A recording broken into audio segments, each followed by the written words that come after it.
Another weekend in the SEC is on the books, and while some teams take a break this midweek, we've got plenty of action to light up the scoreboard. It's a collision between top 25 teams, Texas A&M and Ole Miss.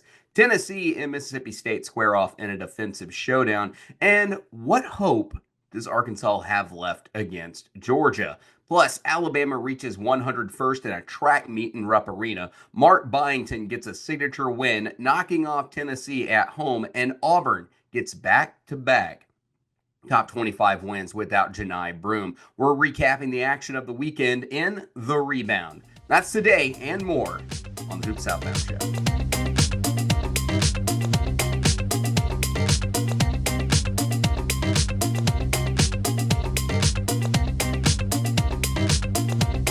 Maddie is still a little under the weather. She texted me this morning in an audio message and goes, I feel better, but here's my voice. You tell me how I sound. And yeah, she probably needs to hold off until the midweek episode when we preview the weekend and talk about the action for the midweek. She'll be back very soon, but for now, you guys still got me. It was a great weekend, though. Another great weekend of basketball. And let's go ahead and do the recap here in The Rebound. Another high-scoring affair in Rupp Arena on Saturday between two top 10 teams. This was the game of the weekend to watch, and boy, was it entertaining. Alabama and Kentucky goes wire to wire as the Tide get the win 102-97. What else do you expect between two of the best offensive minds in the conference? For Alabama, this win firmly puts the Tide in the SEC title race after taking their first loss to Ole Miss, putting them in that group of one-loss teams right now that are chasing down Auburn at the top. This was a bounce-back win that they needed, but it was a big game for several players who need to continue to play at this level if Alabama wants to reach their goals this season. For Alabama's offense, this was kind of the shooting. This is the shooting that's the difference between Alabama's ceiling and them being somewhere in the middle of the pack of the conference. This was not really an area that we thought coming into the preseason would be this great of a concern. They brought in several 40% shooters at the beginning of the year, but here they are right now toward the bottom of the conference in three-point percentage. But in this game, Alabama shot 38% behind the arc, which is better than their season average, but it's one that we've definitely known they're capable of shooting at. Alabama also hit 13 three-point field goals made in this game. Tide also got those blue-collar points Nate Oates likes to talk about. Tide won the glass, more points off the turnovers. Really smart performance, just striving to get to the line when Kentucky found themselves in foul trouble early in the second half in this one. I took a look down at the foul count, and I was like, wow, Alabama's already in the bonus, and we barely are into the second media timeout section of this game above the under 12. It was crazy. For a couple of players, though, for Alabama, Grant Nelson went crazy in the first half with 19 points. He came out hitting threes and helped stretch the floor, and he was a counter to Andrew Carr that Alabama really needed in this game, and a lot of teams just frankly don't have. He had some foul trouble, though, in the second half, but he was able to navigate through it. He finished this game with a double-double, 25 points, 11 rebounds, and he was over 50% from the floor in the 31 minutes that he played. Only reason he really got off the floor was the fact that he picked up that fourth foul there late in the game. And then Mark Sears, one assist away from a double-double for him. Still the man who controls the offense for this team. Found a ton of guys and set his teammates up well to score in this one. Found Aiden Holloway open, or found Chris Youngblood on a drive and kick situation. He didn't get to the free throw line as much as you'd expect in this one, but still played a really darn good basketball game. So many different ways that he can be a leader for Alabama, and they needed it even when he wasn't at his best, and he was finding ways to elevate his teammates in this one. For Sears, you just take a look at the stats real quick. He played 38 minutes, 24 points, 9 assists, and knocks down 4 threes in this game. This was a big performance for Mark Sears. For Kentucky, there's no reason to panic. at all if you're a Kentucky fan, but protecting home floor is important. It's an important part of winning any SEC title race. This game is going to make a difference. So if you have the hope of winning an SEC title, you're going to have to go find another one to go win on the road right now. For Ortega-Boye, it was a sensational performance for him in this game. He was a big part of what Kentucky was doing, and one of the reasons that they were just right there in this game the entire time. He was in key leadership position there on the floor. But the real thing that really bothers me for Kentucky, and I've been talking about this for a little bit, Mark Pope said that Kentucky will be better and will punish teams that play drop coverage like Alabama, but I think Mark Pope might want to take a look at his own defense first. I think it should be very obvious at this point to everyone that Kentucky has defensive problems. If you don't think they have defensive problems, I think we could all agree at least that at minimum they are up and down in their performances. What I find concerning is that Kentucky hit over their season average from three on offense this season and made that shot at 40% from deep in this game. And they hit all those field goals and still lost. The offense played 100% in a mode to win at home.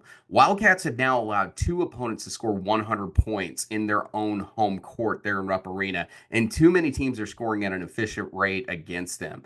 Like, to me, Kentucky would be able to blow out a team like Houston, who's not great on offense and struggles in that area, but they would have difficulties against a team like Missouri, who's incredibly efficient on offense. Those offenses that are modernized and are efficient just seem to trouble Kentucky. You look at the Florida game, you look at the Alabama game, those teams are able to knock down a lot of points and at highly efficient rates for them. They've also had games throughout the season that they just simply cannot defend without fouling, and it's creating too many trips to the free throw lines for their opponents. Kentucky lost the stripe minus 13 in this game, and Alabama took 14 more trips to the free throw line than the Wildcats. Kentucky also lost the foul battle -4. About a third of their defensive possessions yielded a foul in this game. And this has happened before. Kentucky commits the second most fouls in the conference, and 4 out of their 5 games, they've had 20 fouls or more. They've only won the foul battle once this season in SEC play since we've gotten started. It's simply not a winning combination on the defensive end of the floor, and what is putting them in more and more of an unpredictable category of teams that you just don't know how the result will yield when they're facing another good offense. Still a good team, still one that has a very high ceiling, but this is a limiting factor for this team. And here in this break, you're just really hoping that Kentucky can lock down, improve that defense, find out what the issue is for them, and just simply improve it so Kentucky can rise to that very high ceiling that this team has. Let's go to the next game, Auburn and Georgia. This was about 1 inch and maybe a few seconds away from having a very different outcome. Auburn outlasts Georgia in the Steg 70-68. Auburn came out early in this one and had a commanding 24-8 lead around the 10-minute mark in the first half, but Georgia slowly chipped away at Auburn. By halftime, we had a ball game in this one. However, Georgia was never able to get over that hump and take the lead. After a series of reviews in the last second there, Asa Newell had a last-second attempt in the lane, but it hits the rim, and Auburn holds on to get the win. By the way, Georgia fans, the crowd was incredible. You guys should be very proud of the atmosphere that you created in this one. The Stag was rocking. This was a really good game. Let's stay on Georgia just for a second. Georgia won the paint in this game. That might surprise some people who don't know, but Georgia has a darn good front court, a really talented one. Georgia ends up winning the paint plus 10 in this game over Auburn. If they rebounded just a little bit better, the Bulldogs could have changed the outcome of this game. They lost the glass -1. That's it.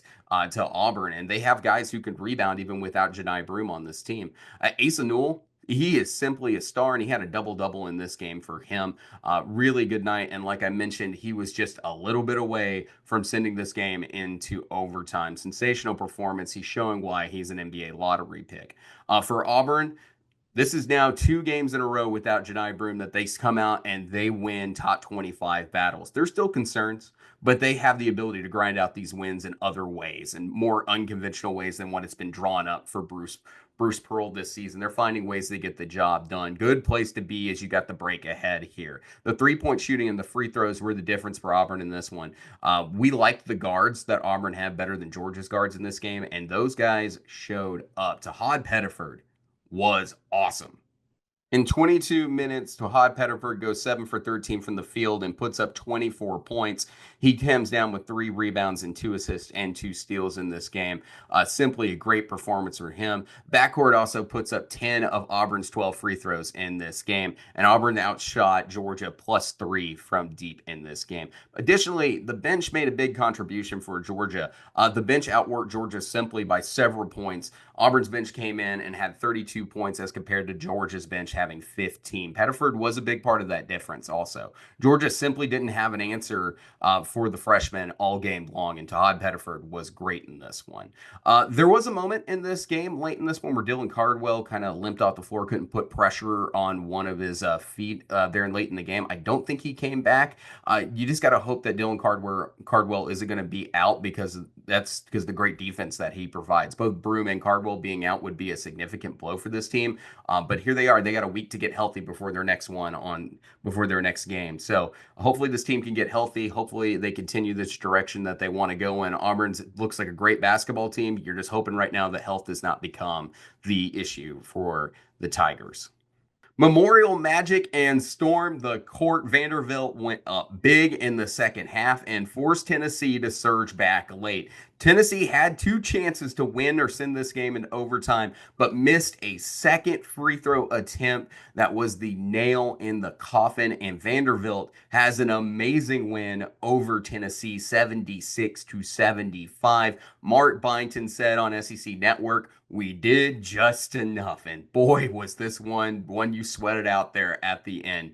Late in this game, Tennessee had an opportunity to escape, and they put the ball in Chaz Lanier's hands, and he goes to the basket, but Mannion makes the defensive play of the season for Vanderbilt with the come from behind block at the rim. What a moment in this one. And then, of course, we had the free throws late in this game. Tennessee just could not get back. They just ran out of chances.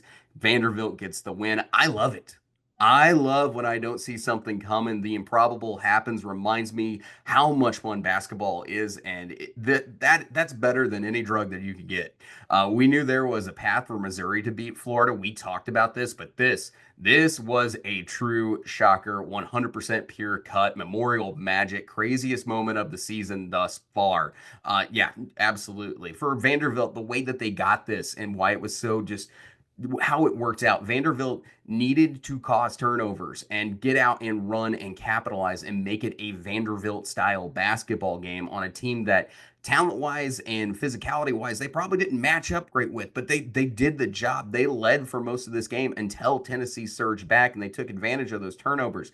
Vandy matched Tennessee in both the department's points on turnovers in the game. They took care of the job. And then for players like Jason Edwards and Carey, those guys really stepped up in this one. They were the leadership that Vanderbilt really needed to get this upset. And then additionally, Vanderbilt was undersized in this game. Didn't have the forwards you would probably need to pull this one off. Somehow, someone forgot to tell them that. Vanderbilt wins the glass in this game +4. That's a plus. +4 coming off the offensive glass as well, creating those second chance opportunities you need to get for an upset at home. Vanderbilt just skyrockets their resume in this one. We talked about it. The path to the NCAA tournament required Vanderbilt to find some upsets against the computer. This was a big one. It's a Q1 win. You got your second win against the computer. That puts Vanderbilt +2 in those projected games so far. You're looking for 7 or 8 wins in conference play that you're supposed to get in order to get your chance to the NCAA tournament. Vanderbilt's really close. They're probably just one more away. Just something, a little something. Win the ones you're supposed to, and the Commodores will be an NCAA tournament team under Mark Byington in year 1. This was incredible. This was his signature win. You should be celebrating right now. The entire city of Nashville should be going nuts. Vanderbilt with a colossal win that gives them a serious, serious chance to make the NCAA tournament this year. Tennessee's got a real problem, though. Getting consistent contributors outside of Chaz Lanier in the backcourt. Zakai Ziegler put up 16 points, but was less than 40% from the field. He had a double-double, but had a ton of possessions that went absolutely nowhere for him.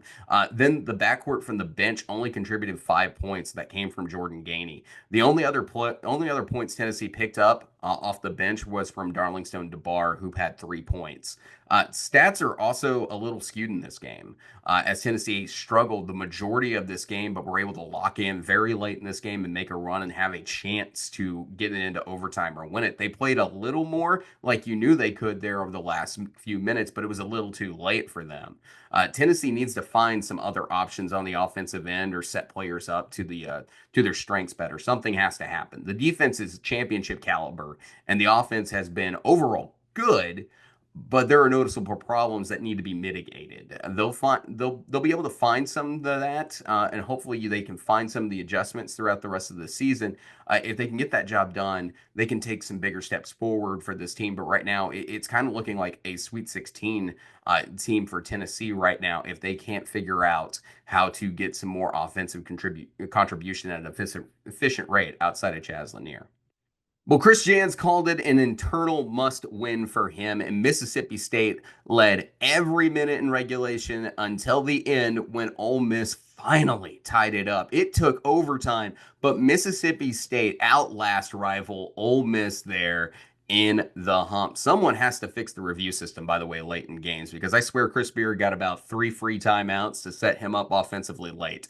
Side note, and I don't think it changed the outcome in this one, but it was a big deal.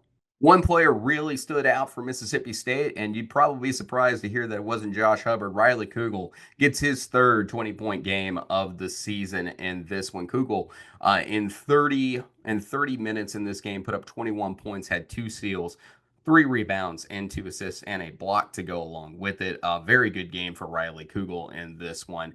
State wins the glass in a convincing fashion, and really that led to their ability to win this game on both ends of the court. When you go into it, this was a dominant performance for Mississippi State on the glass.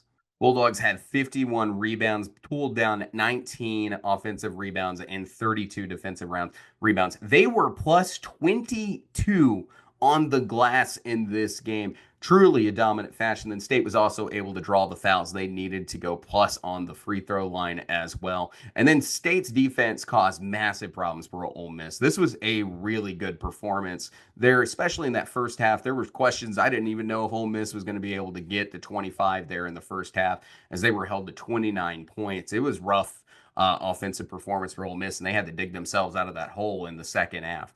Ole Miss takes their first loss of the SEC schedule, leaving Auburn alone as the undefeated team at the top of the conference. But they're not out of this race yet. They've got a big game at home this week against Texas A&M, who is looking to get back in the SEC title race with Wade Taylor's return, I might add as well. A win there puts Ole Miss in good position to make a run at this thing, but they got some areas to address in practice this week, particularly on that glass, getting a little bit better on rebounding. That is kind of a concern right now for Ole Miss, in an area they just have not significantly improved thus far from this season from last. Other games in the SEC this weekend: Texas A&M beats LSU 68-57.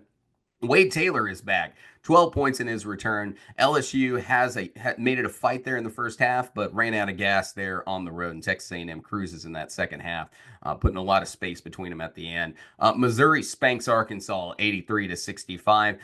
That's my number one under the radar team this season. Missouri taking care of business this year. The disrespect was real all preseason. Caleb Grill goes for 17 points. For Arkansas, this is the worst start ever in SEC play. The offense still looks clueless. Someone get John Welch on this staff yesterday. This team is so bad on offense that I started working on next year's graphics during this game. It's just horrible to watch if you're a Razorback fan. I could rant about Calipari, but I don't even know what that accomplishes at this point.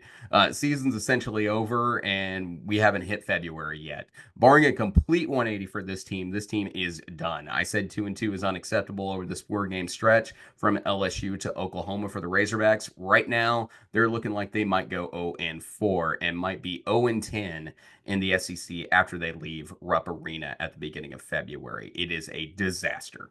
Oklahoma picks up their first win in SEC play, 82-62 over South Carolina. 47.1% from deep for the Sooners. Spears goes for 16 points, 9 rebounds, and 8 assists. Moore puts up 22 and 8 rebounds, and Colin Murray-Boyles gets a double-double with 11 and 10.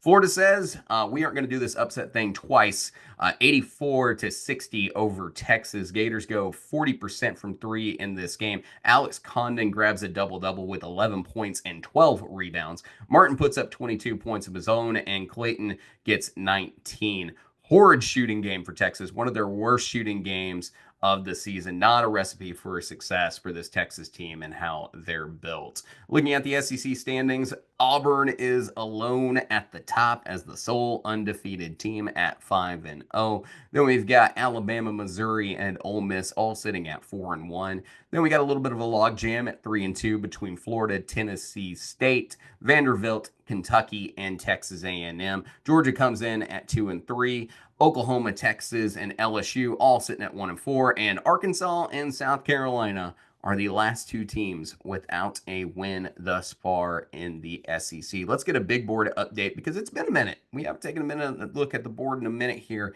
Auburn sitting right now with a perfect score at 5-0. This again goes from a scale from 0 to 5, 5 being a perfect score in this one. If you hit a 5, that means you match all the trends of previous national champions over the last 20 years. So this is based on historical data of teams who won the national championship. Tennessee's really close, though, sitting at 4.5. Then we got a couple of teams sitting at 3.5 between Alabama, Florida, and Kentucky. Texas A&M is the only other team coming in over that 2 mark there. That seems to be a pretty big line between good and other teams. And then we got Oklahoma, Texas, Ole Miss, Missouri coming in at 2.0. Mississippi State kind of not playing with the trends of national champions, but nonetheless a very good team, 1.25, getting out of that bottom area there, which so many teams kind of be sitting at right now. A lot of ones right now for Arkansas, Vanderbilt, LSU, Georgia, and South Carolina.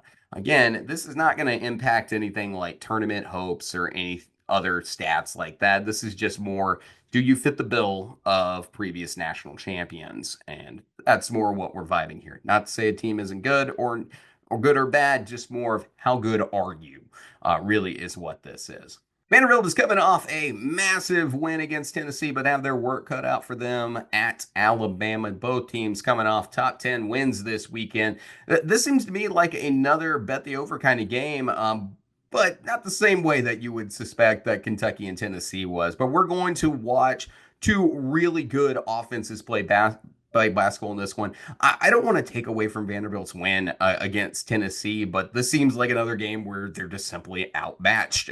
But hey, let's see if they can make people feel foolish again, because the Commodores are fun and they work really hard. They are a scrappy, scrappy bunch. But I think where this game is different is that Alabama just has an overpowering offensive ability that they can nail a ton of threes in this game as well. And they're not afraid to run with Vanderbilt. The faster Vanderbilt wants to play in this game, the more it feels like it benefits the Tide in this one. So it's really about Vanderbilt playing extremely good defense and rebounding well on the road, terminating those possessions. That's going to be a difficult task for them.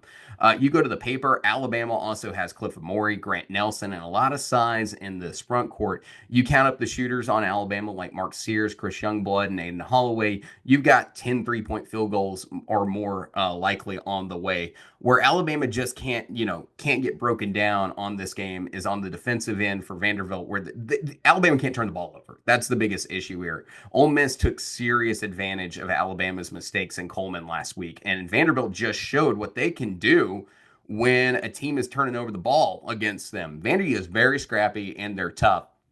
We talked about this team. We would be talking about this team in an entirely different light if they were in a different conference this year. But Vanderbilt is a tournament team as of right now. The battle is real, and they're got an opponent that Alabama's got an opponent they got to take very seriously this week. They have playmakers on this team like Jason Edwards and AJ Hogard, and they have a surrounding cast that elevates this team. So a traditional analysis here just simply not enough because Vanderbilt can come in and cause a lot of havoc in this one. You have to play like you can play because Vanderbilt is clearly a team that can find ways to win. They've shown us that throughout the year. KenPom in this game has it going to Alabama 92-79 at 87%. But of course, we just saw what Vanderbilt can do. So guess off the computer if you want.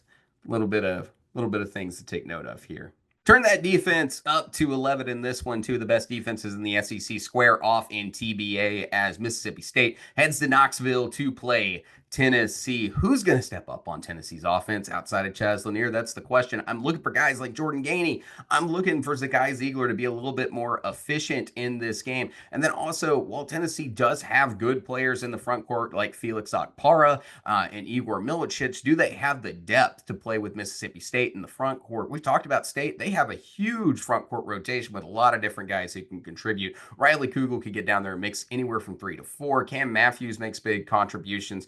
Waco's been excellent. Keyshawn Murphy, you're talking about a team that is very dangerous to deal with there in the front court. And then having Josh Hubbard certainly doesn't hurt anything for Mississippi State as well. For Mississippi State, the big thing here, we talked about it. They have the defense to win on the road, but it's the offense that's really kind of the factor here on how they're going to perform in road games like this one. A good shooting performance can make or break the Bulldogs in this one. They're not the best shooting team in the SEC by any means. They're somewhere really in the middle of the pack. So finding good offense out of Josh Hubbard, finding good offense out of other players who make big contributions on the offensive end in the front court like Kadal Harris or Sean Jones, finding guys, RJ Melendez has built pretty darn good there in the 3 spot. There's guys who can do good things for Mississippi State out of the backcourt here, but you're just going to have to find those efficient shots and take your shots well if you want to win this one. But both teams are capable of limiting the other on the defensive end. But State's defense is preventing points, but it's allowing some good shooting nights at decent rates. And that's kind of a concern for the Bulldogs. People might be a little bit surprised on the differentials on this, but yeah, Mississippi State's allowing some of the best percentages in the SEC. They're limiting a lot of teams from shooting and getting the turnovers they need to stop teams defensively. But when teams do get a shot, they tend to get a halfway decent one. Tennessee doesn't force as many turnovers as you'd think as well, and State doesn't cough up the ball that much. They have some really good players with assist turnover ratios that are outstanding. Josh Hubbard, we've mentioned it in the past, is among the nation's elite when it comes to assist to turnover ratio. So let's jump to KenPom and what they think on this one. KenPom's got this game going to Tennessee 74-65 at 78%.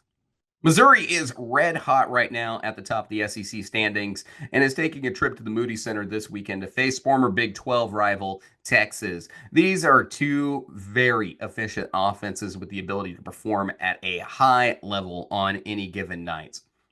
Missouri's improvements in the front court are important in this game, but what they can do to disrupt the team on the defensive end has shown to be a weapon in the backcourt. The collision in the backcourt in this game is where Texas hopes of, how they're going to perform this game, either go to live or they go to die. If you're the Longhorns, how Trey Johnson plays and the ability and the amount of points that he can put up and the ability to shoot threes is going to matter. Tremont Mark and Jordan Pope, their play is going to be pivotal in this one. They have to shoot well in this one. You have to hit threes at a rate that overcomes Missouri's offense, which is in the upper echelon in the country right now.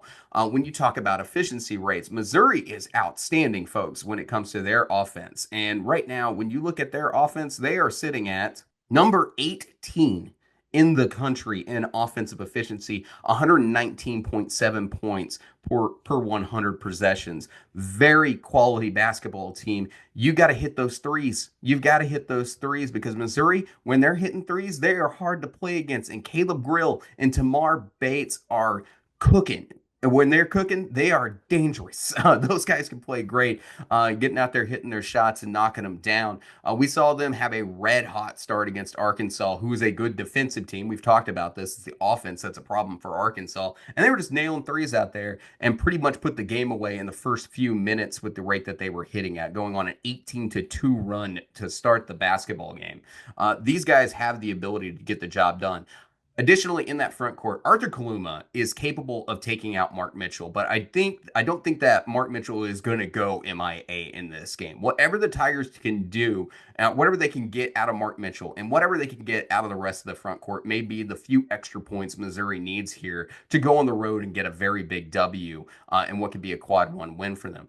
The reason isn't just the points, though. It's the depth. And Missouri is a team that will go very deep into their bench, very much deeper than other teams. Right now, the Tigers are rocking a 9-man rotation at the 4 and 5 spots. Not 9 different players, but some of them in and out into different roles. You're talking about Mark Mitchell alternating between the 4 and the 5. Trent Pierce coming in and alternating between the 4 and the 5. Marcus Allen coming in and making a contribution at both spots. Even Tamar Bates in a smaller lineup will come out there and play that 4 spot, and same with Jacob Cruz.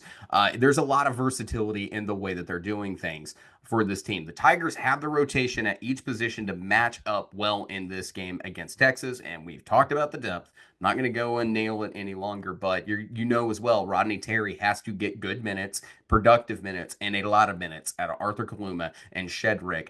We've seen a couple of moments of the rest of the bench having a couple of good games here. We saw it recently when Shedrick was off the other night, but Texas does not have that kind of depth and rotation that they're willing to use out there to substitute that front court opposition that Missouri is going to have. This is going to be a chaotic basketball game, and it's going to be on a tough road environment. For KenPom, they've got this game going to Texas 76-74 at 57%. One of the biggest coin flips here of the midweek. Do not be surprised if Missouri comes away with a pretty big road win against the Longhorns. Well, Florida is taking a trip to Columbia to face South Carolina, and if there's a fan base that's more depressed than Arkansas fans, it's probably South Carolina fans. I feel like a broken record, but it's the Colin Murray Boyle show for South Carolina, and this is a game where he's going to have a lot on his plate, and it just feels like a recipe for a bad time for Gamecocks fans. Florida has all the front court depth, physicality, versatility, and more to really do a number on South Carolina's front court. Gamecock fans just need to get used to hearing the names Alex Condon, Chinyelu, and others on repeat throughout the night, because I can see them take serious advantage of South Carolina's front court. The backcourts are absolutely no comparison as well. Florida has an unreal scoring potential compared to South Carolina. Elijah Martin, Will Richard, Walter Clayton, these guys are knocking down threes, maybe not at the most efficient rate, but Walter Clayton certainly is one of the better shooters on this team. And South Carolina simply doesn't have the ability to keep up with them on the offensive end, especially from deep. South Carolina right now is one of the worst shooting teams in the SEC behind the three-point arch. Gamecocks are only averaging 7.1 threes per game, and they're hitting at 33.5%, which also leans toward the bottom of the SEC and definitely below that magic 36% threshold mark. This team is double digits in every ranking pretty much when it comes to their shooting on this team. South Carolina's hopes in this game entirely come off the play of good defense. They are a better defensive team than what they are an offensive team overall. Whatever you can limit Florida to give yourself, it matters to give yourself a chance. You're looking to control the tempo in this one. Hit some shots, drop a few favorable matchups, and prevent Florida from getting comfortable shooting and running you out of your own gym, because Florida's going to want to play faster than South Carolina as well. Gamecocks give up a lot of threes, and Florida is willing to shoot them. Don't make any mistake. Florida is amongst the nation's elite right now in offenses, posting the number 5 offensive efficiency in the country. And the defense is also really darn good in the top 15. In this game, KenPom's got this one going to Florida 77-67 at 83%. And mind you, this is a road trip for Florida. Well, the Arkansas Razorbacks are back at home in Bud Walton Arena, but will it matter at all? This team is off to its worst start for Arkansas in SEC play ever, and it's the worst start for John Calipari in conference play since the 1980s. I love the 80s, but not like this. The Razorbacks will be taking on Georgia, who has been a very promising team thus far this season with a lot of young talent. Arkansas has been nothing but a disaster, man. I mean, really. What else can you have to say here? Are you ready for my completely stupid hope, last shred of optimism I have? I'm not happy that Boogie Fland has been injured, and I love Boogie Fland. I love his game. But if the injury news is true, having him off the floor may unlock Janelle Davis. I know this is a wild take here. Having a shorter rotation of guards for Cal and your primary ball handler off the floor may force Janelle Davis to play more minutes and force Cal to have to set him up in more of an active role in the offense. Davis played a role at FAU where he was the guy along with Elijah Martin. maybe that's maybe that will be a role that Nelly Davis is more comfortable with, and we can see him just a light bulb go off in a moment for him, and he plays an outstanding game. We'll see. He's got some veteran leadership, but maybe if this team's leaning on him, maybe he rises to that occasion since he's had to do it in the past under Dusty May there for the Owls. But Georgia has Arkansas matched up, with the exception really of the in the well. I'll just say this: Georgia has Arkansas matched up very well in the front court. That provide Georgia's front court provides a lot of rim protection and help. That's key for Georgia's strength. Asen Newell is every bit as advertised, and I can see him having a very good game based on the inconsistencies that Arkansas's front court has had. You never know who's going to be good in Arkansas's front court, it seems like, which has devastated this team's potential. And it has to be Jonas Adu, but it just has not been Jonas Adu at all. Just it is problematic. Georgia is a good defensive team as well. The only thing they have to really take advantage of is the backcourt's offense. If you're Arkansas, there aren't necessarily Georgia isn't necessarily great in the backcourt offensively. DeMurray, Kane, and the others, they're all young. They do moderately well on the offensive end. Arkansas needs to take advantage, though, of that. You have to break them down if you're Arkansas in the backcourt, and that might be what can tilt this game a little bit more in your favor if you can cause a few turnovers there in the backcourt and get out and run. With the solid performance, though, accompanied by that in the front court, which doesn't seem optimistic at this moment, the way that the consistencies have happened. However, there's simply no reason to believe that this is going to happen based on the way that Arkansas has played this year. Georgia is a team moving in the right direction and has either been winning or is putting themselves in positions to win on most nights. I'll give credit where credit is due. I mean, it is my school after all. Arkansas has not quit yet, and thank goodness for that.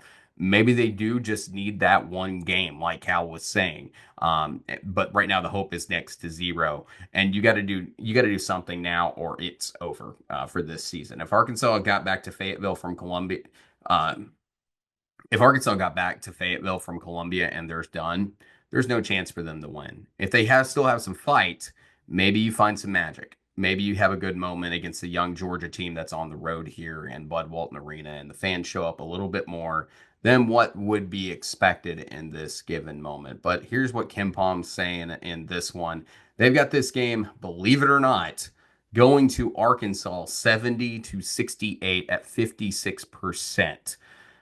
Shocker, I know, but we'll see what Arkansas has left in the tank this season. Final game of the week, Texas A&M hits the road to face Ole Miss in the Pavilion. This is going to be a great defensive game, y'all. Both very aggressive defenses that want to turn the other team over, get out and fight on those ends, and get a little bit of that offense going out of their defense. We're talking about Texas A&M, who is the 11th best defense in the country right now on defensive efficiency. And then we're also flipping over and taking a look at Ole Miss, who is more than capable on the defensive end and has been a rising team on those defensive stats.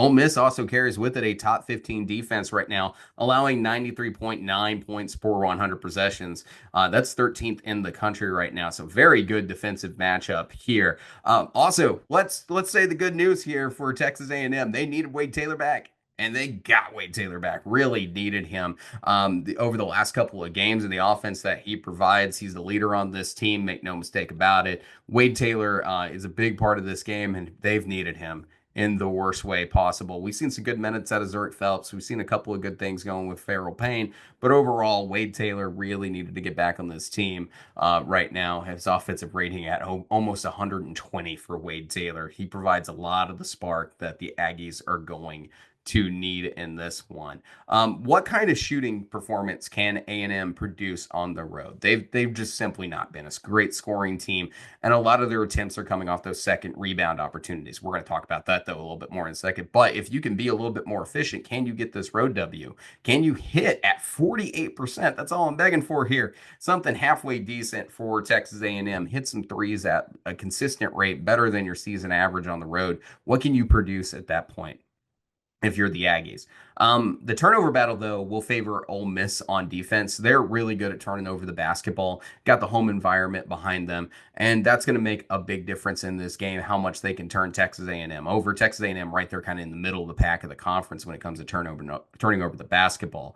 Then Ole Miss, they simply have more scoring threats. Well, I've just mentioned how important Wade Taylor is to Texas A&M. Ole Miss has options. They have Sean Badula, Matthew Morrell, Brakefield, and Dia, who all have the ability to get out, shoot a three, or get a rebound, put back, whatever they need to get the job done out there. The shooting's been good. The offense has been efficient for Ole Miss this season, and having those options is something that Texas A&M simply doesn't have. So you got to favor Ole Miss's offense just here a little bit. And Malik Dia has had some really darn good games outside the Mississippi State game that he had last night. So who matches up on Texas A&M, and how do you play this game in different ways? You got to figure out how you're going to cover all these different options on the road. And then three-point shooting can be a product to build a big lead off of for Ole Miss. They're a very good three-point shooting team percentage-wise. They don't hit at an exceptionally high volume, but they're much better at shooting threes than Texas A&M.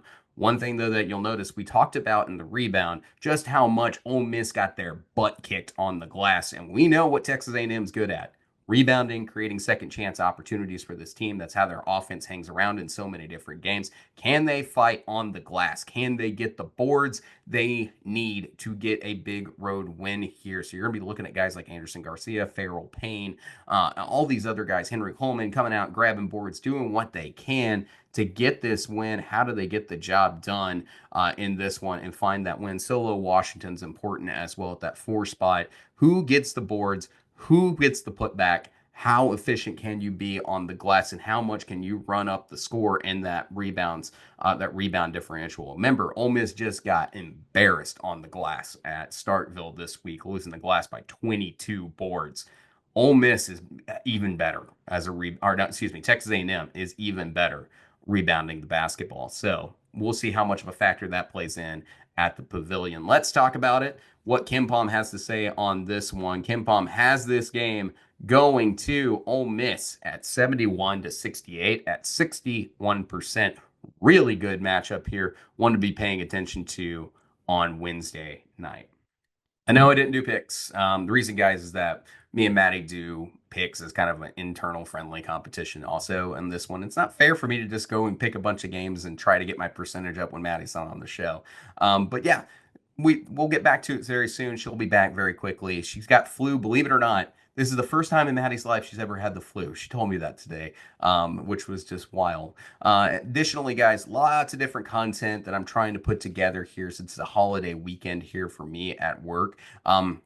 I'm going to try to put together a national big board update together. I'm going to run the big board across the entire top 25 and the power conferences so you guys can start getting a feel for teams around college basketball as we approach closer and closer to March, and who the teams you may want to keep a serious eye out for, matching that trend of national champions. Give a little bit more intake here, just kind of a broad, bigger perspective around the SEC. I know that video is not going to do great, but it's for you guys who really want to look a little bit wider at college basketball at some of these other major teams out there. Additionally, I'm going to do one for mid-majors. We'll take a look at some promising mid-majors that you might want to know about when filling out your bracket when it comes March time, and we'll check in on Maddie and I's mid-major spotlights that we did at the beginning of the season and where those teams are at.